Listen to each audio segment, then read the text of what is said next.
Comment se créer des opportunités immobilières? Comment trouver des biens qui ne sont pas encore sur le marché? Yonapod, c'est Stan et dans cette vidéo, j'ai le plaisir d'accueillir Rémi. Rémi, bonjour. Bonjour. Ça va? Ça va. Aujourd'hui, Rémi, il va nous expliquer quelle stratégie, quelle méthode il met en place pour trouver justement des opportunités, pour se créer des opportunités et pour trouver des biens qui ne sont pas encore sur le marché. Rémi, il me semble que tu as une anecdote particulière sur un bien qui est en cours d'acquisition. Est-ce que je me trompe? Et ne me dis pas non.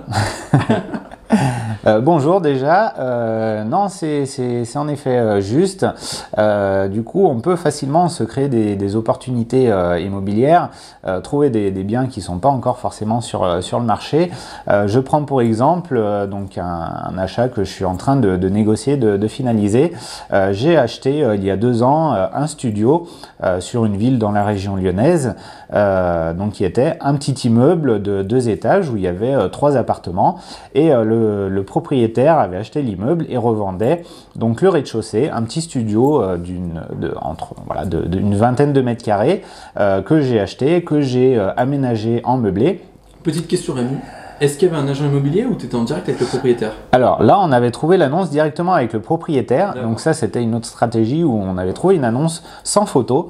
Et c'est là où c'est le plus intéressant parce que la moitié des gens passent quand il n'y a pas de photo. Et moi, je me suis intéressé, je me suis dit, il n'y a pas de photo, au moins il y aura moins de personnes. Je suis allé voir et du coup, le bien était très intéressant. Il y avait un petit peu de travaux. On l'a bien aménagé. Donc on a acheté avec ma femme, on fait les projets tous les deux.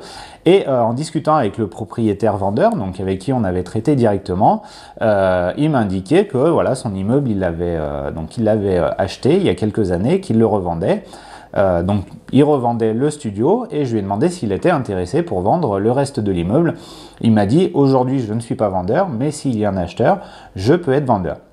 Donc, des fois, il faut faire attention parce que quand on dit je ne suis pas vendeur, généralement le prix ça s'envole. Voilà, bah après il faut être raisonnable parce que c'est sûr que si on vient pour dire je vous achète ça sans forcément être vendeur, la personne va être gourmande et va dire s'il est prêt à me l'acheter, il est prêt peut-être à mettre au-dessus du prix du marché. Ce qui n'était pas mon cas. Moi, tant mieux. Non, bien sûr. Ce qui était intéressant, c'était par contre d'acquérir l'immeuble complet. Ça permet de gérer un lot entier sans avoir de problématique de copropriétaire.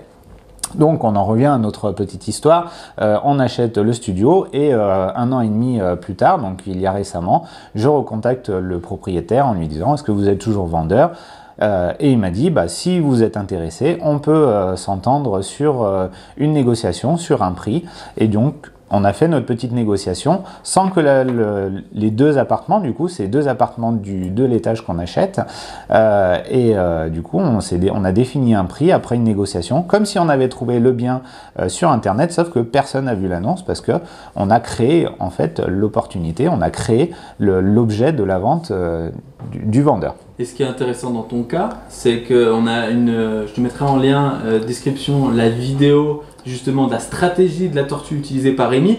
Et cette opportunité, tu te l'es créée en même temps qu'une négociation, on va dire longue, que tu as faite sur un autre immeuble. C'est-à-dire que tu as non seulement essayé de te positionner sur un immeuble, mais à côté de ça, tu es resté ouvert, et c'est bien de le faire, c'est rester ouvert en fait à toutes les opportunités du marché. C'est ça. Et pas seulement attendre trouver sur le bon coin le bien. C'est-à-dire que là, tu avais déjà une négo en cours, tu t'es dit finalement cette négo peut-être qu'elle va pas aboutir, peut-être que ça va pas se faire, donc je continue à chercher et j'active un petit peu toutes les pistes. Cette piste que tu avais sous le coude et qui au final... C'est exactement ce qui s'est passé quand on a acheté le studio. On avait demandé donc s'il était vendeur, il a dit pourquoi pas, mais on a laissé un petit peu sous le coude. Et là, en reprenant les investissements, on était en négociation sur un autre projet sur une autre ville et on s'est dit on va aller revenir voir le vendeur, le titiller un petit peu par rapport à son projet, s'il est toujours vendeur. Et puis il était toujours vendeur et de fil en aiguille, voilà, on s'est entendu sur un prix et on s'est dit banco, on y va. Même si on a l'autre projet en même temps, voilà, c'est des choses qui peuvent se faire, qui peuvent se croiser assez facilement, sans problème. Super. Donc Rémi, il a vraiment la faculté justement, et je pense que c'est ça les bons investisseurs immobiliers, à être à l'écoute en fait des opportunités qu'on peut avoir autour de soi et pas se concentrer uniquement sur une voie en disant peut-être j'ai un agent immobilier qui m'a trouvé déjà 2 biens, je vais passer que par lui. Non, c'est bien de rester ouvert à tout, de discuter avec les gens. Parfois les gens aussi, moi ça m'étonne toujours, ils veulent limite pas dire qu'ils achètent des appartements. Alors oui, de prime abord, vous n'allez pas vous présenter et dire je suis investisseur immobilier parce que ça fait un peu trop m'as-tu vu. Mais dans le cadre d'une conversation, si vous sentez qu'il y a quelqu'un qui est un peu intéressé par le sujet ou vous êtes amené à en parler, n'hésitez surtout pas. Lui pourra vous apporter des connaissances, des compétences, du contenu. Vous pourrez échanger et souvent on rencontre des gens qui après aussi nous stimulent. Parce qu'on l'a vu déjà à plusieurs reprises, ce qui est important pour enchaîner des achats immobiliers, c'est le mindset. Est-ce que vous êtes entouré de personnes motivantes? Est-ce que vous êtes entouré de personnes qui vous tirent vers le haut? Ou est-ce que vous êtes entouré de mecs qui au contraire vous tirent vers le bas? Et vous verrez que quand vous rencontrez des investisseurs immobiliers, vous allez partager vos secteurs, vous allez partager vos astuces, partager vos locations. Donc ne restez pas dans votre coin, ne vous dites pas je veux tout garder pour moi. Non, c'est pas possible. On peut pas acheter tous les immeubles de France. Quand on est en financement sur des gros projets, on a toujours trop de projets encore.